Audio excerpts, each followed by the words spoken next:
ये जनसुराज होली मिलन भी करता है, इफ्तारी भी करता है, रमजान भी करता है और रामनवमी भी करता है। जनसुराज में इन बातों से, लेकिन इसका कोई ये कहने का मतलब नहीं है कि जनसुराज सिर्फ मुसलमानों की पार्टी है, या जनसुराज सिर्फ हिंदुओं की पार्टी है, या जनसुराज सिर्फ पिछड़ों की पार्टी है। जनसुराज सबों की पार्टी है, बिहार के करोड़ों जनता की पार्टी है। प्रशांत किशोर की जो जनसभा होने वाली है, उद्देश्य क्या है, किस उद्देश्य से आ रहे हैं?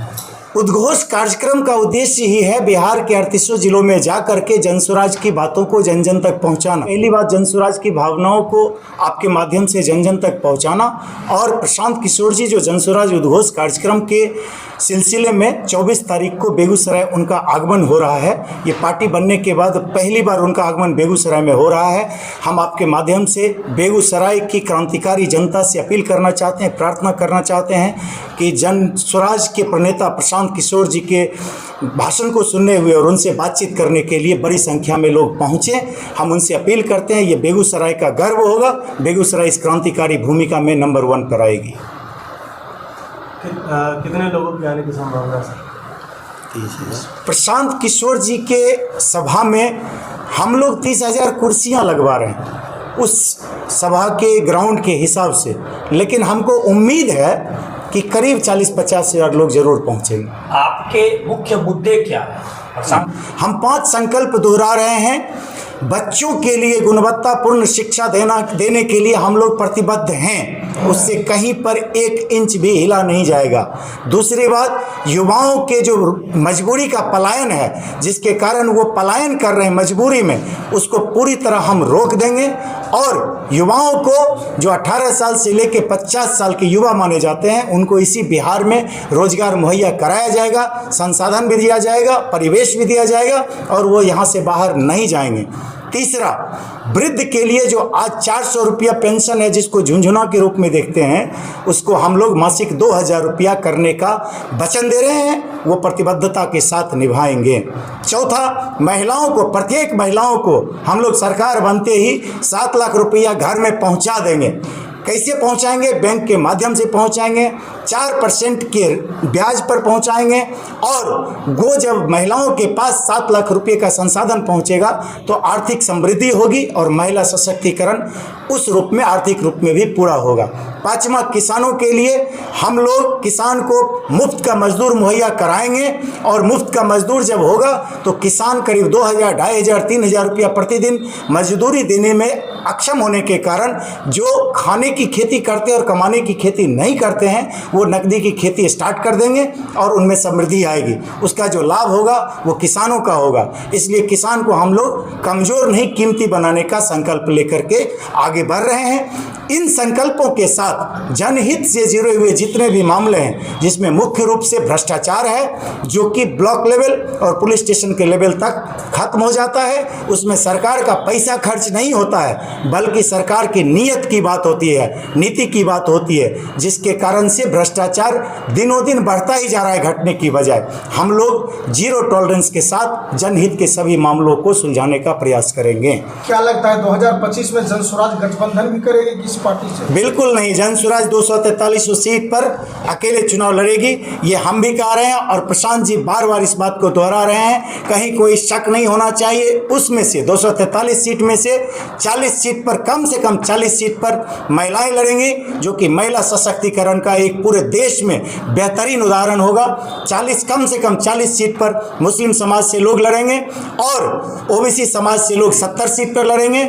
इसका कहने का ये मतलब है, जिसकी जितनी हिस्सेदारी उसकी उतनी भागीदारी के उस सिद्धांत को पूर्ण रूप से लागू करते हुए जनसुराज 243 सीट पर अकेले चुनाव लड़ेगी। मौका मिल रहा है युवा के लिए, जो है कितना प्रशांत किशोर की टीम काम कर रही है? देखिए, युवाओं के लिए 243 सीट पर मौका है।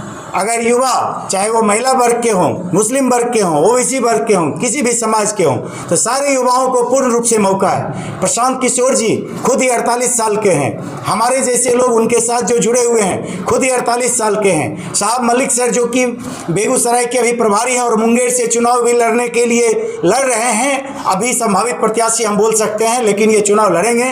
तो ऐसे लोग भी 48-49 साल के ही हैं। हमारे सर जो बगल में खड़े हैं, जो हमारे जिलाध्यक्ष हैं डॉक्टर रजनीश कुमार, इनकी उम्र अभी इतनी कम है कि इनके बड़े भाई राकेश सिन्हा जी जो यहाँ पर बेगूसराय में हैं वही युवा माने जाते हैं। तो युवा की जब बात करेंगे, आपके जैसे युवा सामने आए, और युवा कहने का मतलब आप 30 साल 35 साल की बात कर रहे हैं। जन स्वराज के संगठन में भी और जन स्वराज के संगठन में भी ऐसे अनेकों युवा भी और युवती भी जुड़े हुए हैं जो जगह जगह चुनाव लड़ने के लिए भी और संगठन में भी योगदान करने के लिए पूरी तरह से जोर लगाए हुए। सर, क्वेश्चन तो ये भी उठ रहा है कि इफ्तार पार्टी में शामिल होने बेगूसराय आ रहे हैं, आगे चैत्र नवरात्र भी है, रामनवमी भी है, उसमें भी आ सकते थे, देखिए शामिल हो सकते थे। देखिए, आपको मैं इसको इस रूप में जवाब दूंगा। बिहार में 2 गठबंधन काम करता रहा है। एक एनडीए गठबंधन जो कि सांप्रदायिक ध्रुवीकरण या धार्मिक ध्रुवीकरण के आधार पर राजनीति में अपने ध्रुवीकरण का इस्तेमाल करती रही। दूसरा है आरजेडी गठबंधन या कांग्रेस गठबंधन जो जातिगत ध्रुवीकरण का राजनीति में इस्तेमाल करती रही है। जन स्वराज पार्टी इन दोनों ही ध्रुवीकरण से परे है। ना हमें जाति से मतलब है, ना हमें धर्म से मतलब है। मतलब कहने का ये है कि हम हर जाति पर, हर धर्म पर, उनके स्वाभिमान पर गर्व करते हैं, लेकिन ये जब समाज में मिल करके राजनीति में इसका इस्तेमाल होने लगेगा तो वही बिहार की बदहाली का पिछले 35 साल से कारण है। इसलिए को 11 बजे सिमरिया से प्रवेश करेंगे और वो 0 माइल के रास्ते सबसे पहले वो सर्किट हाउस पधारेंगे और वहाँ हमारे बेगूसराय ज़िले के जितने भी इलेक्ट्रॉनिक और प्रिंट मीडिया के साथी हैं उनसे सबसे पहले वो बातचीत करेंगे और उसके बाद फिर वो जुलूस के शक्ल में यहाँ से सभा स्थल की ओर तेघरा के लिए चलेंगे। फिर वही 0 माइल कॉर्नर पर सबसे पहले दिनकर जी की प्रतिमा पर माल्यार्पण करेंगे और उसके बाद फिर बरौनी के रास्ते तेघरा बाजार होते हुए सभा स्थल तेघरा प्रखंड ग्राउंड पहुँचेंगे और वहाँ सभा को संबोधित करेंगे। और उसमें जन स्वराज के जो 5 संकल्प हैं उस संकल्प को वे अपनी वाणी में वहाँ जनता को बताएंगे और उसके बाद फिर वहाँ से इफ्तार में शामिल होंगे। बरौनी के नज़दीक जो दुलरुआ धाम है वहाँ पर वो इफ्तार में शामिल होंगे। उसके बाद फिर वो सर्किट हाउस आएंगे। वहाँ जिन लोगों को बेगूसराय ज़िले के बुद्धिजीवियों, पत्रकार बंधु या जिनको उनसे व्यक्तिगत रूप से मिलना होगा उनसे मिलेंगे और उसके बाद 7 बजे शाम में प्रहास गार्डन में बेगूसराय ज़िले के तमाम बुद्धिजीवी, प्रोफेसर हों, वकील हों, इंजीनियर हों, डॉक्टर हों, व्यवसायी वर्ग हों या पत्रकार बंधु हों, सभी से वो बातचीत करेंगे और उनका मार्गदर्शन भी लेंगे और अच्छी सोच के साथ वो सबसे निवेदन करेंगे कि बेगूसराय जन स्वराज को बढ़ाइए और उसके चलते पूरे बिहार को बढ़ाइए और उसी में बेगूसराय का भी कल्याण होगा। बेगूसराय का को भी विकास के दहलीज पर खड़ा करने में आप तमाम लोग सहयोग कीजिए। किस तरह से चुनाव लड़ेंगे, संगठन में कि अकेले दम पर? देखिए, मैं आपके माध्यम से बताना चाहूँगा, पूरे बिहार की जनता को बताना चाहूँगा कि ये जो उद्घोष यात्राएं हैं, इस यात्रा में आप देख रहे होंगे कि हम संगठन को भी मजबूत करने की बात कर रहे हैं और जो जन स्वराज का पैगाम है कि हमने 5 जो अभी चीज़ों को अभी जनता के बीच में जो हम सर्कुलेट कर रहे हैं वो 5 चीज़ों के बारे में हम बताने का काम कर रहे हैं।